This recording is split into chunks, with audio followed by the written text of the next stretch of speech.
สับต้นไม้มันแปรนะสบายดีจะไปเราสติท่าสติต่อสายนะคะ9 โมงพดต้นไม้ไปนำทางป่าไปนำมันหกขึ้นมาอีกแล้วแต่ว่าความสีเขียวของเราเยอะมากมองไปไหนก็สีเขียวง่วนมาบนอยู่บนมือมันเป็นสายมายืนจะเงอคอเต็มเมื่อยจะไปลองให้ถ้วยสวนนะเหนื่อย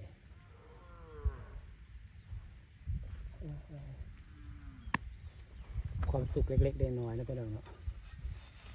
พลาแบบต้องมีหลายคนแต่อยากอยู่แบบพลาแต่ว่าคนห้าว่าก้อนที่อยู่ไม่ได้ก็ต้องมีเงินเนาะแต่พลาก็บ่ได้มี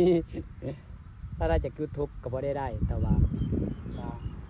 อดหอมประหยัดเอาพอได้อยู่แบบนี้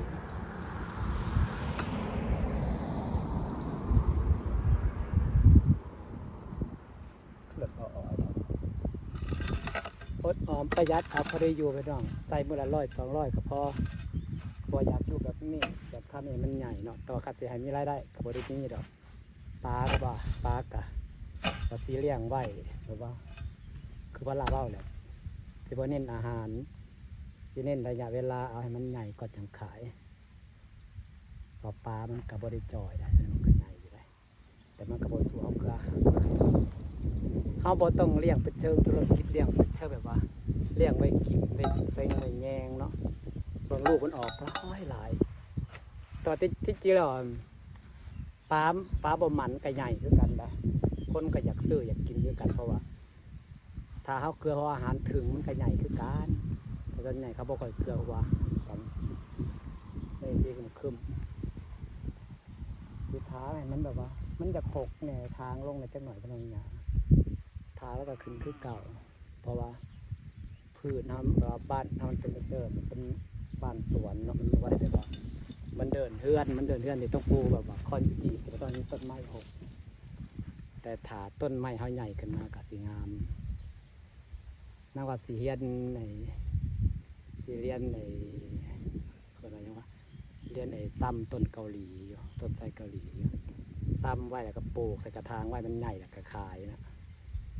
เสื้อคนต้องอยากซื้อต้นไทรเกาหลีหลายไส้พระเจ้าขาย1-2 เม็ดกับต้นละ200-300 บาทเพื่อเราต้องซ้ำให้เป็นแล้วดูแลหลายปีแล้วเพื่อจะใหญ่เพื่อจะได้ขายกันนะต้นไม้ก็ได้ต่อต้นกำแพงนางกระรังเข้าไปมากลับไปกดก่อนสบายดีอีกเทือหนึ่งเด้อจ้าพี่น้องจ๋าอยู่ยังสี่แหละปลูกต้นไม้ส่วนทุกคนหมักต้นไม้ปลูกกลางอยากได้กำแพงต้นไม้กับอยากให้มันเป็นกำแพงต้นไม้แหละกับเป็นต้นไม้แหละกับเป็นสวนผลไม้มีต้นหมากไม้นี่ยังมีน้องป่าเนาะส่วนการใช้จ่ายเราจะจ่ายเด็กกาประหยัดเอาไปหน่อยใช่แต่ว่าซูเมอร์ยังมากระมุนด้วยเงินเนาะของกระแพงยังกระแพงของกระแพงยังกระแพงแบบว่าต้องใส่เงินแน่แต่ก็ต้องสูงอยากอยู่แบบนี้ก็ต้องสูงนะคะแล้วได้แบบได้ก็สูงไปทุกอย่างมันเนี่ยเขาอยู่สมมติเขาก็ต้องซื้อกินจ่ายค่าน้ำค่าไฟค่านั่นเพล่าสุดตู้เย็นน้ำกับไฟใหม่แล้วก็ซื้อตู้เย็นใหม่อดออมไปแล้วพี่น้องค่านั่นค่านี่แล้วนี่เงิน1,000อ่ะข่าวตลาดว่าได้อย่างของมันแพง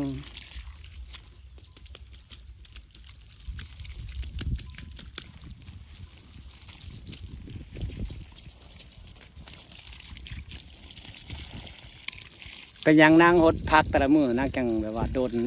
หดตั้งแต่6 โมงเช้าเผื่อแล้วกับ11 โมงบางทีกับเที่ยงนั่งสีหดแบบว่าเน้นเนี่ยมันแบบว่าให้น้ำมันแบบว่ามันซุ่มมันนั้นเลยเพราะแล้วเราก็หดน้ำหลายนั่งก็สินั่งหดไปเรื่อยแบบนี้แหละไปเรื่อยๆคันนี้หยานั่งกัดสิถอนหยาไปนำหดไปเรื่อยๆบางทีก็เล่นโทรศัพท์ไปนำเบิ่งโทรศัพท์ไปนำพี่น้องเพื่อแล้วนะครับ เจียบเที่ยงที่จะ11 โมงคันตื่นเช้าเนี่ยก็10 โมงตื่นสวยเนี่ยก็11 โมงสิแหละน่าสิบหดไปว่าลุกไปแล้วก็แล้วบ่อนะสิหดตกเพราะนั้นก็ความเขียวงามของมันเขียวคักขนาด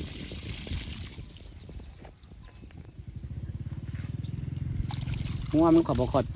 หัวมันสิมาวนอยู่แถวละใครแต่หัวนางดีกันหัวนางพอดีตายแหละก็สิปลูกใหญ่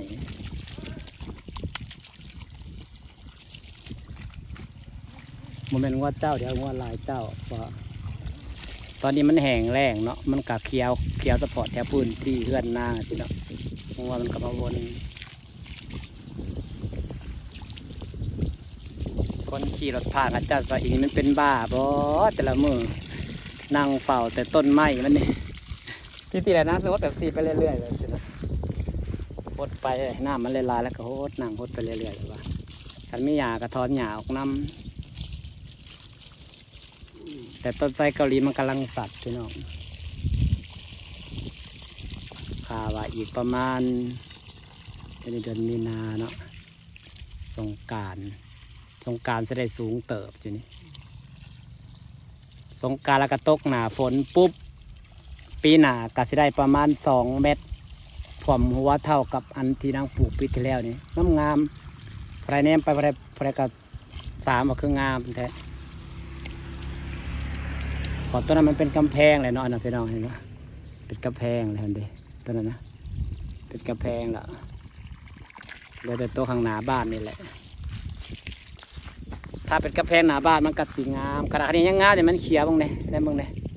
มันเขียวเป็นแถบเจ้างาม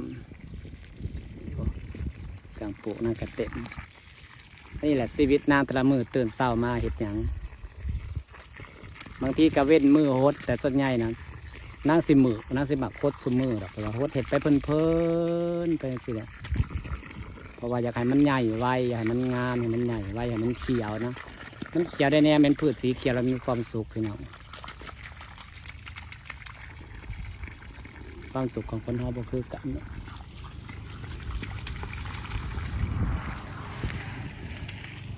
ภายมาภายกัดแยงภายกัดแยงก็สะอ่อนต้นไม้กับน้ำกับผักก็มีครบทุกอย่างแต่คันบดุจริงก็เห็ดบ่ได้แบบต้องมืออะไรคิดเอาว่ากำแพงต้นไม้ผูกขาเนี่ยผูความยาวประมาณนานี่ยาว50ยาวไปพุ่นอีก50มันไปด้านโอ้ยคิดเอาว่าหดตั้งแต่6 โมงเช้าเพื่อแล้ว11 โมงพอนั่งไม่ได้ใส่สปริงเกอร์มีแต่นั่งหดเองหดแล้วก็หดไปเรื่อยๆสิแหละตัวรู้สึกว่าหดแล้วมันงามมันสดชื่นกัดเป็นใส่สปริงเกอร์นั่งยัดหญ้าขึ้นหญ้ารอบข้างขึ้นแล้วยัดมันแบบมันเป็นตะเบิง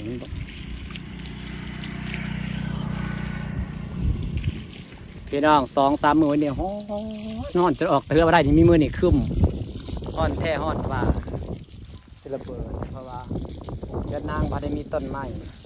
นั่งก็เสียหดไปเองสิแหละนั่งหดไปเรื่อยๆหดไปเรื่อยๆก็ใหญ่นะใหญ่ขนาดเลยว้าว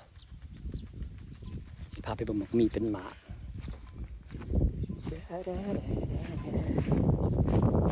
แต่นางงามต้นอย่างพี่น้องครับไปเบิ่งป้าให้มันลายเด็ดนั่นแหละพาไปเบิ่งต้นที่นางหมักต้นลำซ้ำบอกมันจะเป็นพุ่มงามเลยนี่ปีหน้าบ้านเราก็จะได้แบบนี้เจความสุขของนางแก่ฝุ่นมาเติมต่อแก้วก็หอมขับที่แล้วก็เราก็สวยจริงๆนะคะแก่ฝุ่นมาใส่ฝุ่นแล้วมันแตกหน่อเนี่ยแก่ฝุ่นมาใส่ฝุ่นมันแตกหน่อนี่สิเต็มอีกเลยได้นี่ฝานังทางของบัดมันแตกหน่อมันขึ้นพามันขึ้นหน่อมันสิเปื่อยคือกับวันนี้ต้นที่นางหมักนะพี่น้องงามปะนั่งว่ามันงามดีนะเราเบิ่งตอนมันใหญ่มันสีงามแบบใดเราเบิ่ง ต้นใหญ่สวยงามตัวนี้งามปะงามเนาะ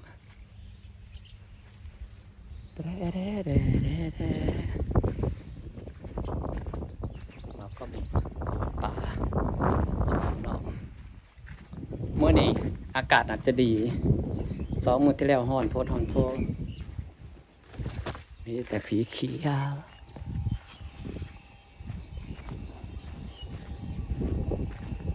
เอาพริกติดเอาพริกที่พวกขาปลูกวันติดได้งามๆผมไม่ยังกระพาพี่ดอกเบิ้งแต่หัวแต่สวนแรกค่ะพวกขาได้เป็นไซพวกขาอยู่แต่แบบนี้นะครับต้นนงม่วงกาฮดสมือมันก็งามน้องพริกนางกากำลังงามหน่อไม้ก็สวยหมดแล้วต้นอีหยังกับบ่งามสำต้นมะแข้งโพดโพจะเบิ่งต้นมะแข้งก่อนเนี่ยความมันงามเบิ่งลำมันเลยงามแท้งามหว่าโพดโพหน่อไม้ก็แถวเดียวก็ยังหกก็จะกัดเส้นมาทางแถวนี้น้ำทางมันจะละหน่อยต้องมันเมื่อยนี่จะพามาดูมีขนุนคือหมักมีพี่น้องเบิ้งนี่เราจะได้2 หมากมันสิใหญ่ข่อยอยู่ที่ต้นนี้น้อยสักนิดจะได้กินหมากติ2 หมากขันเป็นก็จะไว้2 หมากแหละถ้าเป็นขันเป็นเพิ่มมันก็สิเด็ดถิ่มเพราะมันก็สิเลี้ยงบ่ได้หลายปานนั้นดอกต้นมันน้อยๆนึงเนาะถึงจะเป็นหน้าแรงต้นไม้นางก็เขียวหมดนะครับเพราะนางเป็นคนชอบรดต้นไม้ใส่ใจต้นไม้มากเพราะนางรักต้นไม้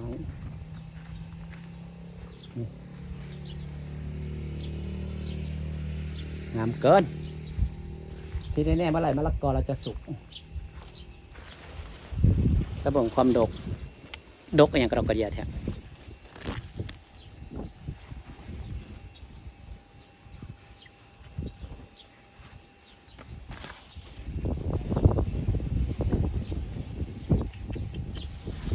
เกิน